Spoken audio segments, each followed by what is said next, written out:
Hey, Patrick here. Sixth episode of Main Street Money Show podcast. And we are still working through the Wealth Steps Order of Operations, step 1 out of 6. And what we're talking about is your values and your principles and making sure that you align those two areas with whatever it is that you want to do financially, whether it's buying a house or, buying term life insurance or some other type of life insurance product, or, building a additional dwelling unit for your mother-in-law or father-in-law because you want to look after them into their older age. There's so many different things that you have to figure out. Do I want to spend this amount of money on, making sure that I live within my financial values? Maybe they're biblical values. Maybe you have some other set of values, but staying inside of the guardrails are going to be crucial for making sure that, at the end of your life, you're going to look back and you're like, you know what, I should have done this. I should have done that with my money. I should have done, XYZ college or XYZ career choice.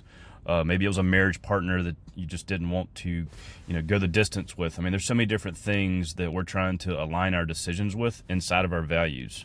And ultimately, what we're trying to do here is have a quick conversation about what does that conversation even look like?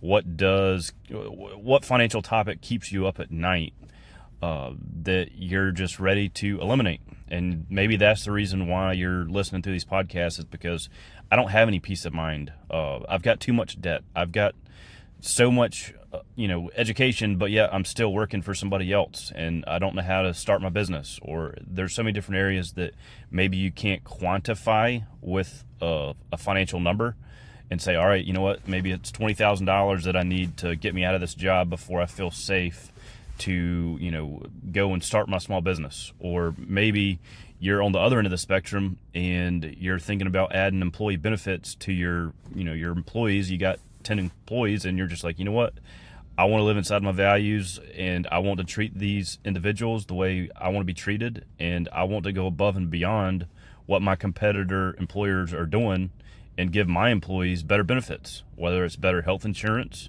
a couple extra percent into their 401k.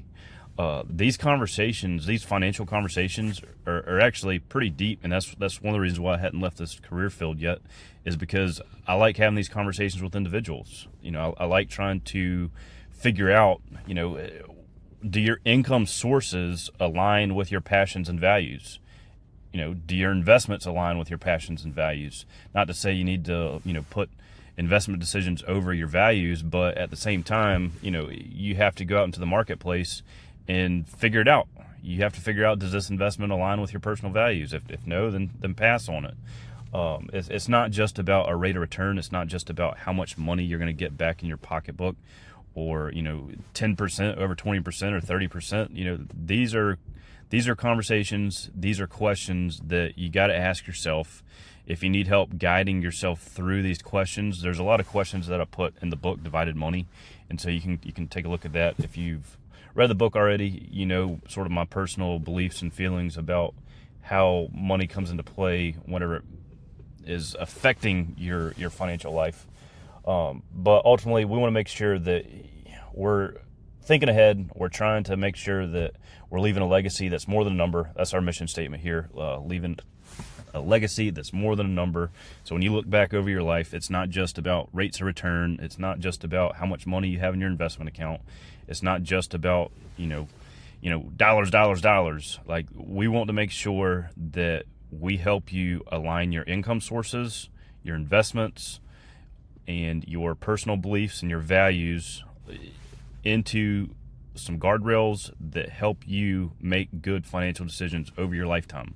Maybe you're on the retiree spectrum and you're finishing out your life, and you got, maybe you got 20, 30 years left. Maybe you got 6 months left. We want to make sure that we're aligning your beneficiaries, your legacy, your accounts, how that stuff plays out with what you want to accomplish. What do you want your legacy to look like? And so ultimately, I like having these conversations with people. You can have it with your spouse, your partner, close friends. Everybody doesn't think about money the same, and that's a good thing. We all bring different perspectives to the table.